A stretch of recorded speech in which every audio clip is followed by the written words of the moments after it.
প্রতিটা লিগেই হেভিওয়েট দলগুলোর সামনে এমন কিছু অনামী দল চলে আসে প্রতিটা বছর, তাদেরকে হারানোটা একটা যুদ্ধের সমান। আপনি ইউসিএলে গিয়ে অনেক হেভিওয়েট দলগুলোকে হারিয়ে দিতে পারেন নিমেষে, কিন্তু লিগের এমন কিছু দল থাকে যাদেরকে হারাতে আপনাকে অনেক ক্যালকুলেশন করতে হয়। স্পেশালি তাদের মাঠে গিয়ে জয় নিয়ে আসাটা, 3 পয়েন্ট নিয়ে আসাটা অনেক গুরুত্বপূর্ণ হয়ে পড়ে, কিন্তু সেটা সম্ভব হয় না। যেমন কালকে বার্সেলোনা ভার্সেস গেটাফে ম্যাচটা ছিল।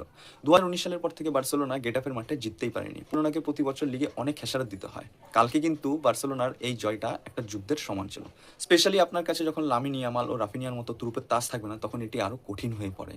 তার উপর এই ম্যাচটা ছিল লিগ ডিসাইডার ম্যাচ। কালকের ম্যাচটা জেতাটা অনেক গুরুত্বপূর্ণ ছিল, কারণ এই ম্যাচটার উপর বার্সেলোনা লিগের ভাগ্য অপেক্ষা করছিল। আর একটা ম্যাচ জিতলেই সম্ভবত বার্সেলোনা লিগ চ্যাম্পিয়ন হয়ে যাবে, এখনো আনঅফিসিয়ালি আছে। কিন্তু কালকের ম্যাচটা ছিল অনেক গুরুত্বপূর্ণ ও কঠিন ম্যাচ। গেটাফে তাদের মাঠে বরাবরই বার্সেলোনাকে ফাইট দিয়ে এসেছে।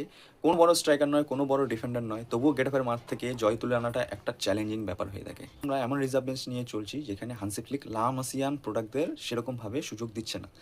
আমাসিয়ানদের প্রতি হান্সি ফ্লিক আরও বিশ্বাসী হোক, 2 গোলে 3 গোলে লিড পেয়ে গেলে তাদেরকে ইউটিলাইজ করুক, এবং রিজার্ভ বেঞ্চ সম্বন্ধে তিনি আরও অবগত হোক। কেননা এরকম সিচুয়েশনে কিন্তু লামাসিয়ান প্রোডাক্টরাই কাজে আসবে। যেহেতু লামিন ইয়ামাল ছিল না, সেহেতু রুনিকে ফাইনালি চান্স দেওয়া হয়েছে।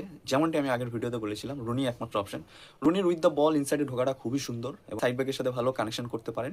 শুধু তার আরও গেম টাইম প্রয়োজন এবং ফিনিশিংয়ে তার আরও কাজ করা প্রয়োজন। একটি জায়গা ছিল যেখান থেকে তিনি অনায়াসে সেকেন্ড পোস্টে একটি গোল করতে পারতেন, যেটি তিনি বাইরে মেরেছেন। রুনির সামনের সিজনে বার্সেলোনা ছাড়া রিউমার আছে, সেটা লোন ডিল হোক বা ফাইনাল ডিল হোক, বার্সা ছাড়া একদম দ্বারপ্রান্তে। কেননা লামিন ইয়ামাল জায়গাটায় ফুল ফিক্সড, এবং তার ব্যাকআপ হিসেবে বার্সেলোনা কি প্ল্যান করে সেটা দেখাই যাবে।